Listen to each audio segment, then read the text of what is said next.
नमस्ते, मी गणेश खेडकर। आज 27 फेब्रुवारी मराठी भाषा गौरव दिन आहे। त्यानिमित्तानं आज आपण मराठी भाषा गौरव दिन, मराठी राजभाषा दिन आणि जागतिक मातृभाषा दिन या 3 घटकाचा आपल्या करंट अल्गोरिदम या वेब यूट्यूब सिरीजमध्ये आपण आज डिस्कस करणार आहोत। त्याचा आपल्याला परीक्षेच्या दृष्टीनं काय काय महत्त्वाचे मुद्दे आहेत त्या अनुषंगाने त्याच्याकडे पाहणार आहोत। ठीक आहे, आज आपण सुरू करूयात। आपलं 27 फेब्रुवारी आहे, आज मराठी भाषा गौरव दिन आहे। कुसुमाग्रज किंवा विष्णू वामन शिरवाडकर यांच्या जयंतीनिमित्त आपण हा दिवस सुरू केलेला आपल्याला पाहता येतोय। पहिला जो आहे 2014 ला सुरू केलेला आहे, हे लक्षात ठेवा। कुसुमाग्रज यांच्याविषयीची वैयक्तिक माहिती पाहिली तर त्यांचा जन्म 1912 चा आहे, तर मृत्यू 1999 चा आहे।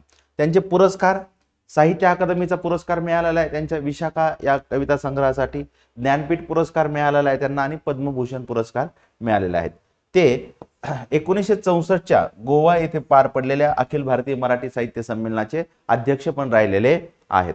मग त्यांचं साहित्य कुठलं आहे, साहित्य संदर्भात पण आपल्याला विचारलं जाऊ शकतं।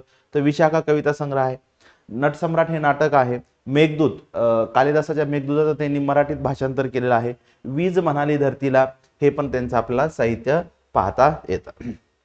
आता आपल्याकडे जनरली दोन गोष्टीत कन्फ्युजन होतं की 27 फेब्रुवारीला नेमकं कुठला आपण दिन साजरा करतो, मराठी भाषा गौरव दिन की मराठी राजभाषा दिन। प्रत्येक ठिकाणी असे काय म्हणतात दोन्ही शब्द वापरले जातात, तर ते चुकीचं आहे।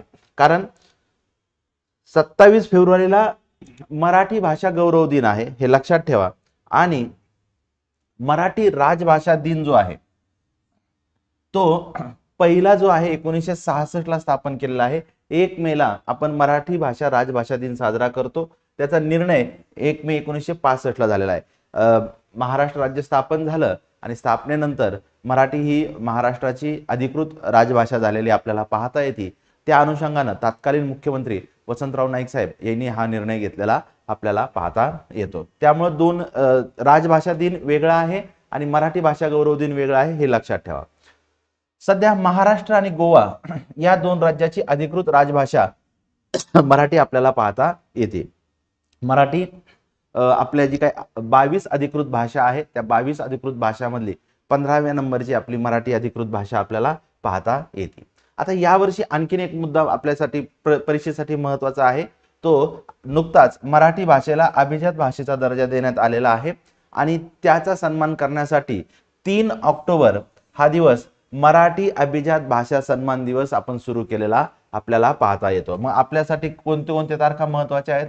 27 फेब्रुवारी महत्त्वाची आहे, 1 मे महत्त्वाची आहे आणि आता 3 ऑक्टोबर, या 3 तारखा आपल्याला मराठी भाषा संदर्भातल्या आहेत। 27 फेब्रुवारीला मराठी भाषा गौरव दिन आहे, 1 मे ला मराठी राजभाषा दिन आहे, 3 ऑक्टोबरला अभिजात मराठी भाषा सन्मान दिवस आहे। त्यामुळे हे 3 तारखा लक्षात ठेवणं गरजेचं आहे।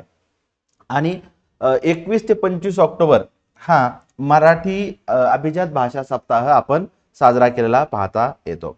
मग या संदर्भात आता मराठी संदर्भातलं काय काय महत्त्वाचं आहे, तर मराठी भाषा विद्यापीठ अमरावती मधल्या रिद्धपूर या ठिकाणी आपल्याला पाहता येतं।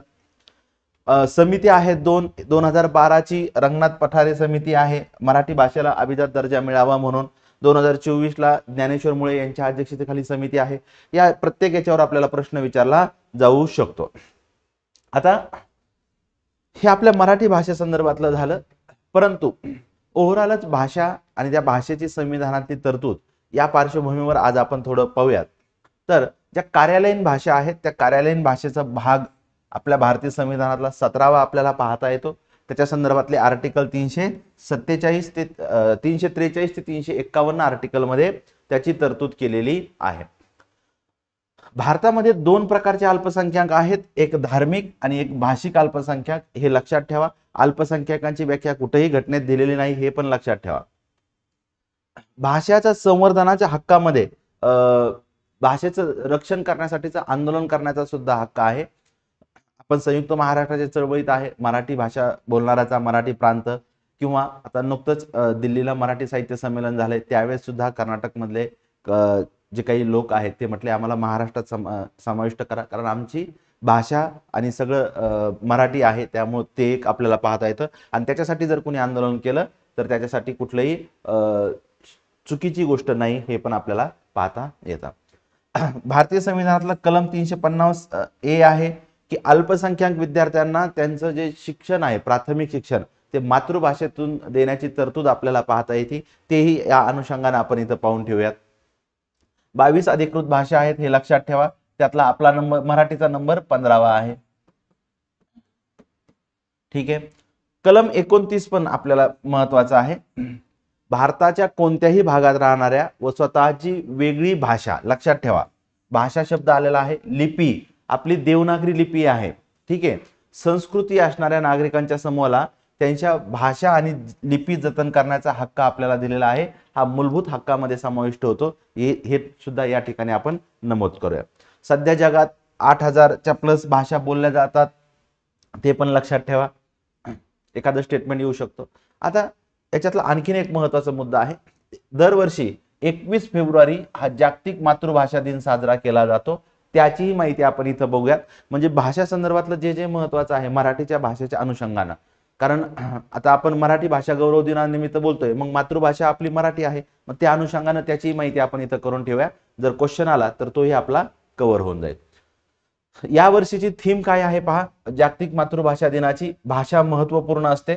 आंतरराष्ट्रीय मातृभाषा दिनाचा रौप्य महोत्सवी सोहळा. कारण जे जागतिक मातृभाषा दिन आहे 1999 ला सुरू केलेला आहे आणि त्याला यावर्षी आता 25 वर्ष पूर्ण झालेले आपल्याला पाहता येतात. हा जागतिक मातृभाषा दिन कोण साजरा करतं, तर युनेस्को साजरा करतं. इथेही आपल्याला क्वेश्चन विचारला जाऊ शकतो. 1999 ला सुरू केलेला आहे, परंतु संयुक्त राष्ट्र संघाने त्याला 2002 ला मान्यता दिलेली आपल्याला पाहता येते. आता हे 3 पॉइंट सुद्धा आपल्यासाठी महत्त्वाचे आहेत. युनायटेड नेशन जनरल असेंब्ली, संयुक्त राष्ट्रसंघ आमसभा जी आहे, त्याने 2008 जे आहे ते आंतरराष्ट्रीय भाषा वर्ष घोषित केलेलं आपल्याला पाहता येतं. 2022 ते 32 आंतरराष्ट्रीय मूळ किंवा स्थानिक भाषा दशक जाहीर केलेलं आपल्याला पाहता येतं. आपण त्याला इंडिजिनियस लँग्वेज म्हणतो, ते लक्षात ठेवा. 2019 हे आंतरराष्ट्रीय मूळ किंवा स्थानिक भाषा वर्ष जाहीर केलेलं आहे. या प्रत्येक पॉइंटवर आपल्याला क्वेश्चन येऊ शकतो, म्हणून त्या अनुषंगाने आपण याची तयारी करून ठेवत आहोत. आता हा जो जागतिक मातृभाषा दिन आहे तो सुरू करण्यामागची पार्श्वभूमी जर पाहिली तर फेब्रुवारी 1951 मध्ये 21 फेब्रुवारीला पाकिस्तानमध्ये म्हणजे आता त्यावेळेस बांगलादेश पाकिस्तानचाच भाग होता, तर त्यांनी उर्दू, बांगलादेशच्या लोकांवर उर्दू भाषेची सक्ती केलेली होती आणि म्हणून त्यांनी बांगला भाषेच्या सन्मानार्थ भाषा चळवळ सुरू केलेली आहे. मोठ्या प्रमाणात हिंसाचार झालेला होता आणि आता हा जो जागतिक मातृभाषा दिन आहे, हा जागतिक मातृभाषा दिन साजरा करण्याचा प्रस्ताव बांगलादेशने दिलेला आहे. त्याची ही घटना कारणीभूत आपल्याला पाहता येते. म्हणजे जागतिक मातृभाषा दिनाचा हेतू काय आहे, तर बहुभाषिक, भाषिक हक्क आणि सांस्कृतिक विविधता याच्या संवर्धनावर भर देणं आणि त्याचा विकास करणं, संरक्षण करणं हा हेतू आपल्याला याच्या मागे पाहता येतो. अशा प्रकारे आपण मराठी भाषा गौरव दिनानिमित्त ही सगळी माहिती आपल्याला परीक्षेसाठी उपयुक्त आहे ती पाहून घेतलेली आपल्याला पाहता येते. आपण पॉलिटीसाठीची PYQ अल्गोरिदम बॅच सुरू केलेली आपल्याला माहीतच आहे. एकूण 20 पेपर आहेत ग्रुप बी मेन्सचे. त्यात PSI, STI, ESO, SR चे पण पेपर आहेत. 510 प्लस क्वेश्चन आपल्याला पाहता येतात. बायलिंग्वल क्वेश्चन आहेत आणि ही सगळे 2017 पासून ते 23 पर्यंतचे क्वेश्चन आपण त्याच्यात पाहणार आहोत. चालेल, मग आजच्या पॉइंटमध्ये आपण आता इथं थांबूयात. थँक्यू.